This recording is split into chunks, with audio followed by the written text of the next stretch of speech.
রাশিয়ার president Vladimir পুতিনের বাসভবনে কথিত ড্রোন হামলার একটি ভিডিও প্রকাশ করেছে মস্কো, যা নিয়ে আন্তর্জাতিক মহলে শুরু হয়েছে শোরগোল। ফুটেজে দেখা যায় একটি ভূপাতিত ইউক্রেনীয় ড্রোনের ধ্বংসাবশেষের পাশে দাঁড়িয়ে আছেন রুশ সেনারা। ড্রোনটিতে প্রায় ৬ কেজি বিস্ফোরক ছিল বলে দাবি করা হয়েছে।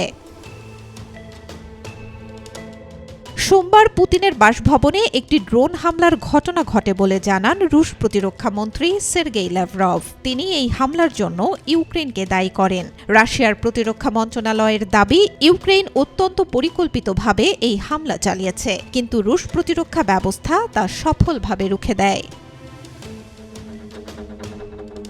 রুশ সামরিক বাহিনী জানায়, ইউক্রেনের সুমি ও চেরনিহিভ অঞ্চল থেকে মোট ৯১টি ড্রোন উৎক্ষেপণ করা হয়। নভগোরোড অঞ্চলের লেক ভালদাইয়ের কাছে অবস্থিত পুতিনের বাসভবনটি লক্ষ্য করে এই অভিযান চালানো হয়েছে। তবে এই ভিডিওর সত্যতা নিয়ে বড় ধরনের প্রশ্ন উঠেছে, কারণ কিয়েভ শুরু থেকেই এই অভিযোগ অস্বীকার করে আসছে। ইউক্রেন বলছে, এই ঘটনা রাশিয়ার সাজানো নাটক। না ঘটা একটি ঘটনার প্রতি এই ধরনের প্রতিক্রিয়া হতাশাজনক বলে মনে করছে দেশটি। ইউক্রেনীয় প্রতিরক্ষামন্ত্রী আন্দ্রেই জানিয়েছেন, রাশিয়ার কাছে এই হামলার সপক্ষে কোনো বিশ্বাসযোগ্য প্রমাণ নেই। কিয়েভের দাবি, চলমান শান্তি আলোচনা বাধাগ্রস্ত করতে এবং যুদ্ধের তীব্রতা বাড়াতে মস্কো এই কাল্পনিক হামলার কাহিনী তৈরি করেছে। এমনকি মার্কিন গোয়েন্দা সংস্থা সিআইএ এর প্রাথমিক মূল্যায়নেও জানানো হয়, পুতিন বা তার বাসভবনকে লক্ষ্য করে ইউক্রেন কোনো হামলার চেষ্টা চালায়নি।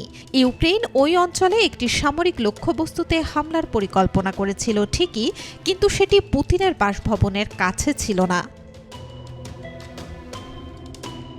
এই ঘটনায় গভীর উদ্বেগ প্রকাশ করেছেন ভারতের প্রধানমন্ত্রী নরেন্দ্র মোদী।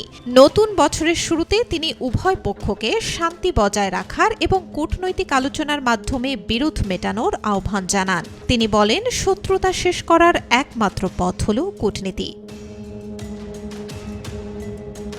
ভারত ছাড়াও সংযুক্ত আরব আমিরাত ও পাকিস্তান এই ঘটনায় উদ্বেগ প্রকাশ করেছে। বর্তমানে ভাইরাল হওয়া এই ভিডিও এবং হামলার দাবিকে কেন্দ্র করে বিশ্ব রাজনীতিতে বিরাজ করছে টানটান উত্তেজনা। Desk report, B news 24।